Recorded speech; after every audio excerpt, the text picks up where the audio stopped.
저희가 함께 읽으신 이 본문 부분은 앞에 8장, 9장, 10장의 내용 가운데에서 저희한테는 조금 생뚱맞게 느껴질 수 있는 본문이긴 합니다.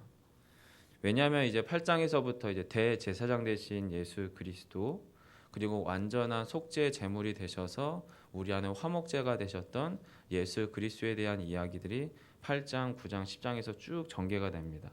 그리고 거기에서의 가장 두드러지는 특징은 하나님은 완전한 대제사장이시고 예수님은요.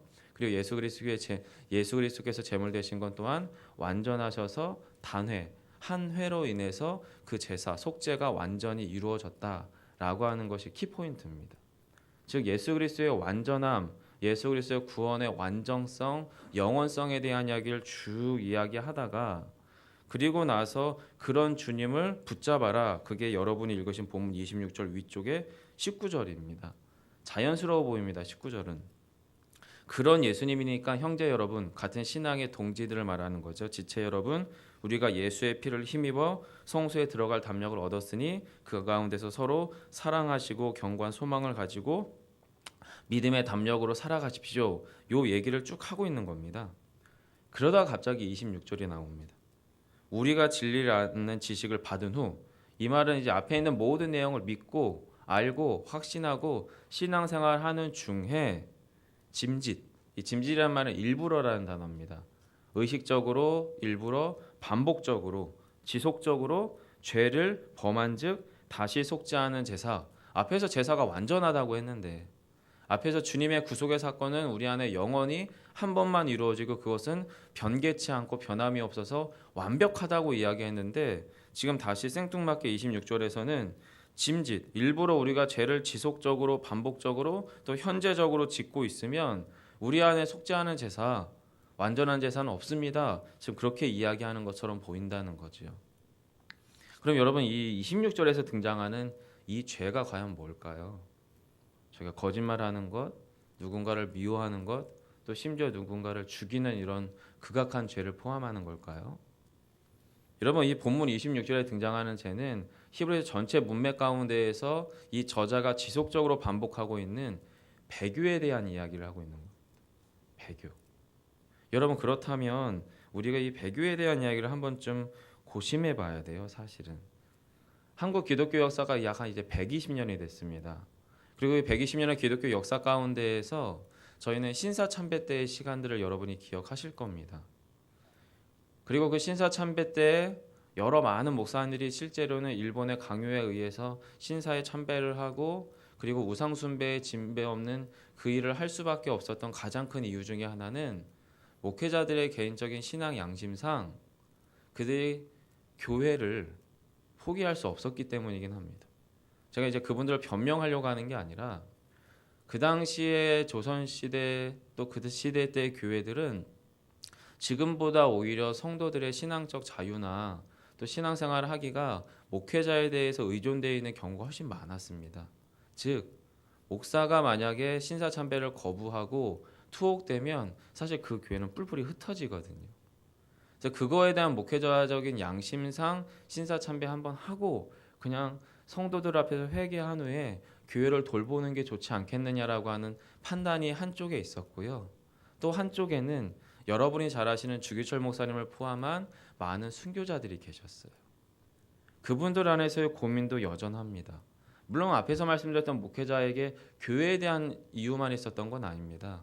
자녀들에 대한 고민, 아내에 대한 고민, 부모에 대한 돌봄에 대한 필요들, 또 아니면 어떤 경제적인 위기의 상황들, 이 현재적으로 우리가 경험하는 여러 가지 고난의 이유들도 물론 그분들에게 존재합니다.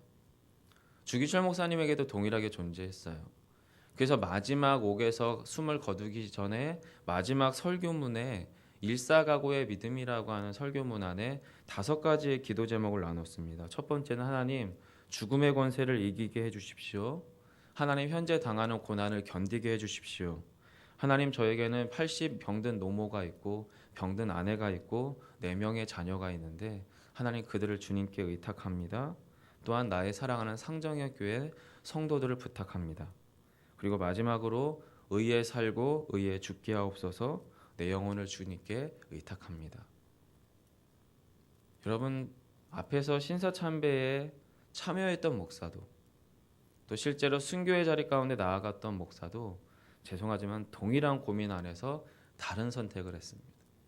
어떤 이는 우리가 존경하에 맞지 않는 순교의 자리에, 어떤 이들은 배교라고 손가락질 당하는 그 자리에 동시에 서 계시는 것을 저희는 신사참배 때 역사 때 보게 된다는 거지요. 2015년 4월 2일 날 우리 지구 반대편 케냐 땅에 가리사 대학이라고 하는 곳에서 있을 수 없어 보이는 일이 하나 있었습니다. 뭐냐면 정말 극단의 이슬람 무장단체가 가리사라고 하는 대학에 침투했어요. 한 150명 정도의 무장단체인데요. 그들이 침투를 해서 곳곳에서 만나는 사람들에게 너 이슬람을 믿느냐? 해서 믿으면 패스. 아니고 기독교를 믿는다 그러면 바로 그 가운데서 총살을 했습니다. 약 한 148명이 그 가리사 대학에서 학살당했어요. 그게 여러분 작년 일입니다. 근데 그 중에서 생존한 아이가 하나 있었어요. 여자아이가 저런 옷장 같은 데 숨어서 이틀을 버티면서 목마르면 로션을 마시면서 이틀 동안 살아남았어요. 기독교인입니다. 앞에서 총과 칼의 위협이 있는데 그 상황에서 본능적으로 자기는 옷장에 숨어 들어간 겁니다. 여러분 이것이 배교일까요?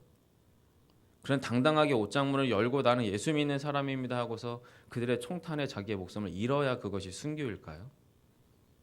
사실 여러분 우리의 삶에서 신앙의 현장에서 배교와 순교라고 하는 것은 우리의 인력으로 내가 순교해야겠다, 내가 또는 배교하는 건가? 이런 고민들 안에서 선택할 수 있는 선택의 여지가 아닌 가능성이 훨씬 커 보입니다. 실제로 그래서 초대 기독교에서도 놀라운 일이 있었어요. 이제 박해가 한 로마를 통해서 한 10번 정도의 대황제의 박해가 있었는데 그 박해 시대 가운데에서 초대교회가 두 가지 때문에 크게 놀랐습니다. 첫 번째는 저 사람은 누가 봐도 순교할 사람인데 배교했어요. 그리고 이 사람은 누가 봐도 배교할 사람인데 순교하는 거예요. 그래서 초대교회가 혼란스러웠습니다. 도대체 이 순교는, 도대체 이 배교는 누가 하는 거고 어떻게 하는 건가? 그러면서 그 교회 공동체 안에 공통적으로 이루어진 것은 순교는 하나님의 은혜로 하는 거지 내가 하는 게 아니구나라고 하는 것이 기독교 교회 공동체 안에 뿌리 깊게 자리 잡게 했습니다. 그래서 어느 날인가 기독교가 시간이 흘러가면서 마치 순교와 배교를 인간이 판단합니다. 인간의 잣대로 그들을 기준하고 판단하기 시작을 했다라는 거지요. 자, 그럼 히브리서 저자는 앞에서의 예수 그리스도의 완전한 대제사장 되심과 당신의 속죄자물에 대한 완전함을 이야기하면서 전혀 반대편의 이야기, 생뚱맞아 보이는 이야기로 26절을 열어갑니다. 짐짓, 일부러 의식적으로 지속적으로 죄를 범한즉 다시 속죄하는 죄가 없다. 이것이 배교라는 건데요. 이 배교는 여러분이 기억하시겠지만 이건 현재적으로 범하는 죄이기도 하지만 동시에 결과적으로 배교라고 하는 죄 가운데 사실 신자는 빠지게 되는 겁니다. 그 얘기를 쭉 해요.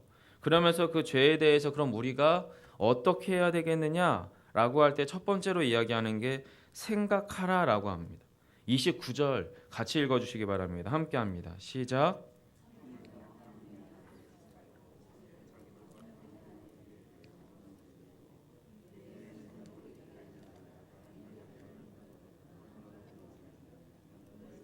네.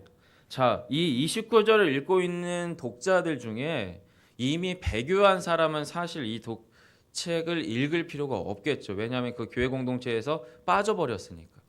그럼 여러분 29절을 읽고 있는 신자들은 누구냐면 이 초대교회 신자들 가운데에서 이미 배교한 사람들은 빠져나간 것을 보고 자기들도 지금 당하는 극심한 고난과 살해 위협들과 모든 것을 상실해버리는 극심한 어려움들 가운데에서 내가 다시 그냥 속편하게 유대교로 돌아가면 좋지 않을까라고 하는 마음 한켠에 뭔가 생각, 고민, 어려움, 갈등을 겪고 있는 신자들이 사실은 이 29절을 읽고 있는 거예요.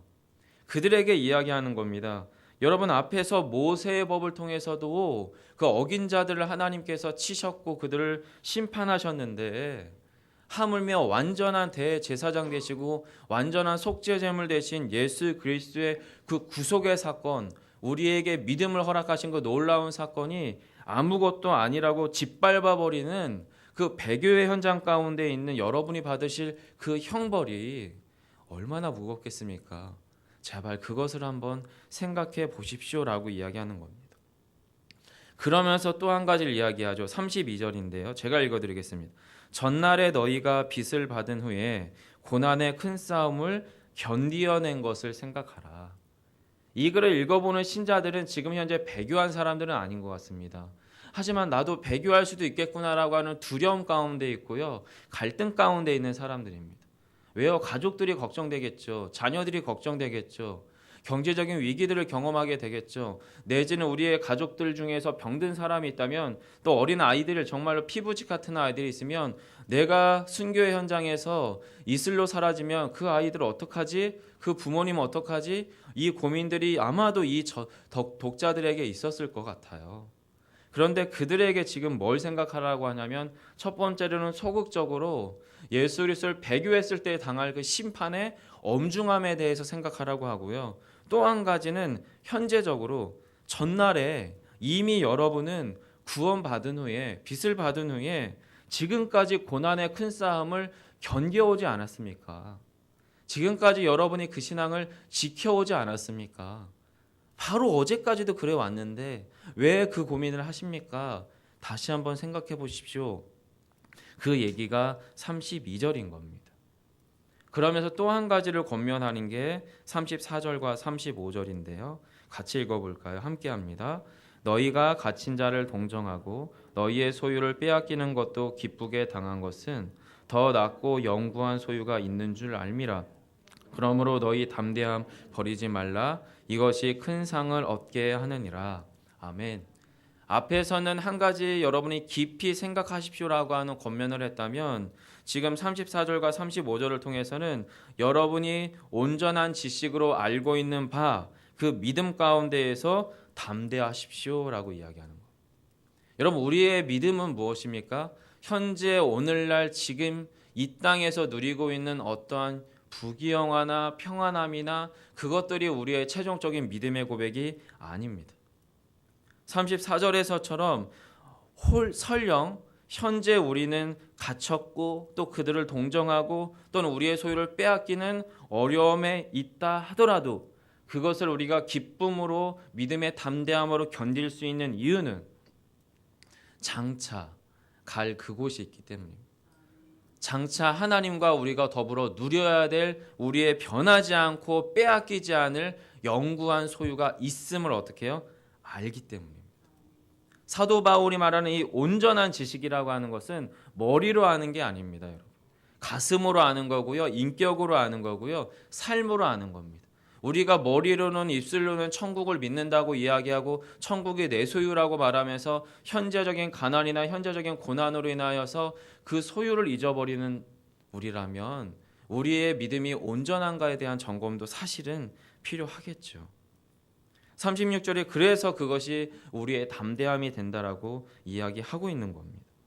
그러면서 최종적으로 36절과 39절을 통해서 얘기하는 건 뭐냐면 우리가 그리스도가 지체되잖아요. 아직 안 오셨잖아요. 히브리서 저자가 쓰는 이 편집글을 읽어보는 독자들의 초대교회 때도 예수님은 죄송하지만 안 오셨고 지금도 안 오셨잖아요. 물론 본문은 예수님이 지체하심이 잠깐이라고 이야기하지만 우리는 그 잠깐이 너무나 깁니다. 사실 주님은 지체하고 계세요. 어떻게 보면. 그런데 그들 가운데에서 그 지체함 가운데 우리에게 필요한 믿음의 덕목이 뭐냐면 인내라고 말합니다. 36절 읽어드리겠습니다. 너희에게 인내가 필요하면 너희가 하나님의 뜻을 행한 후에 약속하신 것을 받기 위함이라.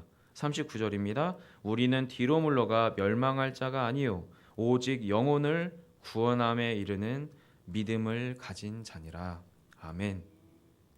우리에게 지금 히브리서 저자가 권면하고 있는 것, 오늘날 저와 여러분의 영혼 가운데 권면하는 게 뭡니까? 오직 영혼을 구원함에 이르는 믿음을 가진 여러분이십니다. 사랑하는 성도 여러분, 물론 저희는 물리적으로 목숨을 맞바꾸는 순교의 자리에 있지는 않습니다. 하지만 우리의 삶에서도 수많은 배교의 위험들이 있습니다. 직장에서나 사업장에서나 불신자들과의 경쟁 관계에 있는 우리의 삶의 현장들 가운데에서나 심지어는 우리 교회 안에서도 신앙생활하는 여러분의 삶의 현장 가운데에서도 우리가 천국의 소망이 희미해지고 예수 그리스도를 믿는 바 그 견고한 믿음으로부터 연약하고 느슨해질 때에 우리의 감정 상태, 우리의 혼란스러운 믿음의 흔들림들, 여러분 사실은 배교는 거기서부터 출발하거든요.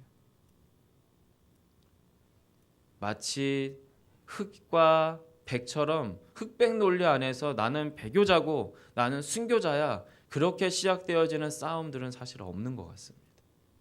앞에서의 신사참배 때에도 동일한 고민 안에 있었고 동일한 기도 제목 가운데 있다가 어떤 이는 교회를 돌보겠다는 마음으로, 어떤 이는 가족을 돌아보겠다는 마음으로 신사참배를 하고, 그리고 평생을 마음 가운데 그것을 죄책감으로 끌고 안고 가시는 목사님들도 계시고요. 반대로 주기철 목사님처럼 그 기도의 자리를 쭉 지켜나가면서 순교의 자리에 계신 분들도 있습니다. 그들이 진짜 순교자인지 진짜 배교자인지는 저는 함부로 판단하지 못하겠습니다. 하나님만이 아시겠죠. 여러분, 그럼 저와 여러분의 삶에서 주께서 요구하시는 것은 무엇이겠습니까? 남의 신앙이 이렇다 저렇다라고 하는 판단하기 이전에 내 믿음이 어떠한지에 대한 솔직한 자기 점검이 필요한 줄 믿습니다. 그리고 저희들의 삶의 현장에서도 나도 수없이 그 믿음으로부터 미끄러질 수 있겠구나라고 하는 영적 민감함, 이것이 저와 여러분 가운데 필요한 줄 믿습니다. 이것을 위해서 우리는 생각해야 됩니다. 내가 주님으로부터 받아야 될 그 영광스러움과 반대로 주님의 그 심판의 엄중함에 대한 깊은 생각이 있어야 될 것 같고요. 또한 동일하게 그 믿음으로부터 출발하는 그 온전한 하나님에 대한 믿음의 지식으로부터 오는 담대함이 우리 안에 견고하게 있어야겠습니다.